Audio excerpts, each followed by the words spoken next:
Assalamualaikum warahmatullahi wabarakatuh. Perkenalkan, nama saya Kirla Purnama Nasution dengan NIM 250402014. Di sini saya akan membahas tentang Pterophyta. Pterophyta atau tumbuhan paku merupakan tumbuhan tingkat rendah yang sudah memiliki akar, batang, dan daun sejati. Hal ini membuat tumbuhan paku lebih maju dibandingkan umum. Namun, tumbuhan paku belum menghasilkan bunga dan biji seperti tumbuhan tingkat tinggi. Oleh karena itu, perkembangbiakannya dilakukan dengan menggunakan spora. Nama Pterophyta berasal dari bahasa Yunani, yaitu pteron yang berarti sayap atau bulu, dan phyton yang berarti tumbuhan. Nama ini diberikan karena bentuk daun tumbuhan paku umumnya menyerupai bulu atau sayap. Tumbuhan paku memiliki beberapa ciri khas yang membedakannya dari kelompok tumbuhan lain. Yang pertama, tumbuhan ini sudah memiliki akar, batang, dan daun sejati yang berfungsi untuk menyerap air, menopang tubuh, dan melakukan fotosintesis. Yang kedua, tumbuhan paku berkembang biak menggunakan spora yang terdapat dalam sporanium. Ketiga, tumbuhan paku memiliki pembuluh angkut berupa xilem dan floem yang berfungsi mengangkut air, mineral, dan hasil fotosintesis ke seluruh bagian tubuh. Selain itu, tumbuhan paku umumnya hidup di lingkungan yang lembab dan teduh karena membutuhkan air dalam proses reproduksinya. Daun mudanya juga memiliki ciri khas yaitu menggulung. Struktur tubuh tumbuhan paku terdiri dari beberapa bagian utama. Yang pertama adalah akar yang umumnya berupa akar serabut dan berfungsi menyerap air serta mineral dari tanah.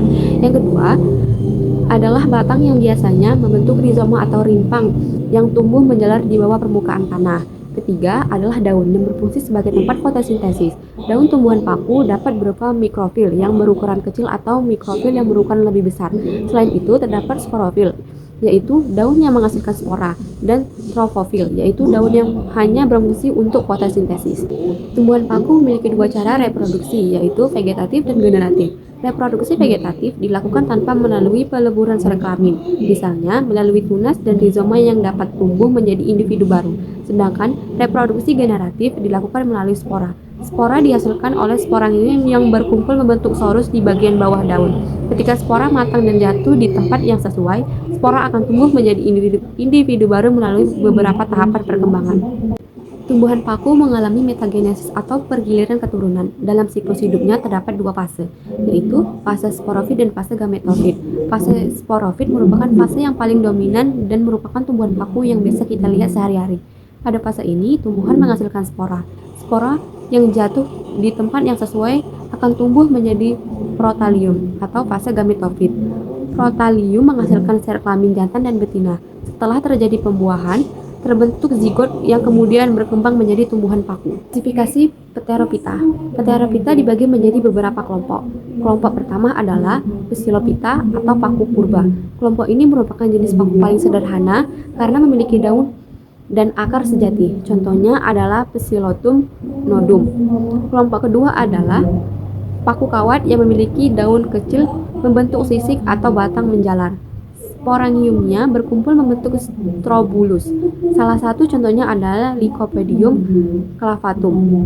Kelompok ketiga adalah paku ekor kuda. Tumbuhan ini memiliki batang berruas-ruas dan bentuknya menyerupai ekor kuda. Contohnya adalah Equisetum debile. Kelompok terakhir adalah paku sejati yang merupakan kelompok paku paling banyak ditemukan. Kelompok ini memiliki daun besar dan menyerip. Contohnya adalah suplir. Dan paku sarang burung sering dijadikan tanaman hias. Habitat Pterophyta. Tumbuhan paku umumnya hidup di lingkungan yang memiliki kelembaban tinggi. Habitat utamanya adalah hutan hujan tropis, tepi sungai, daerah bebatuan yang lembab, dan batang pohon besar. Beberapa jenis hidup menempel pada pohon sebagai epifil tanpa merugikan pohon yang ditumpanginya. Faktor yang mendukung pertumbuhan tumbuhan paku adalah ketersediaan air yang cukup serta cahaya matahari yang tidak terlalu terik. Nah, manfaat Pterophyta yaitu dalam bidang lingkungan, tumbuhan paku membantu menjaga kelembaban tanah dan mencegah erosi.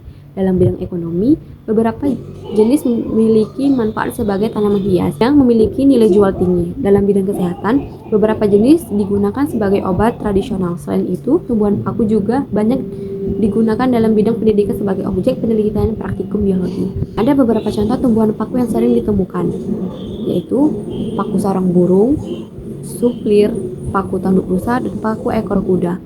Paku sarang burung memiliki daun lebar yang tersusun seperti roset. Suplir memiliki daun kecil yang indah sehingga sering dijadikan tanaman hias. Paku tanduk rusa memiliki bentuk daun yang menyerupai tanduk rusa dan biasanya hidup menempel pada pohon. Sedangkan paku ekor kuda memiliki batang berbuah-buah yang khas banyak ditemukan di daerah lembab.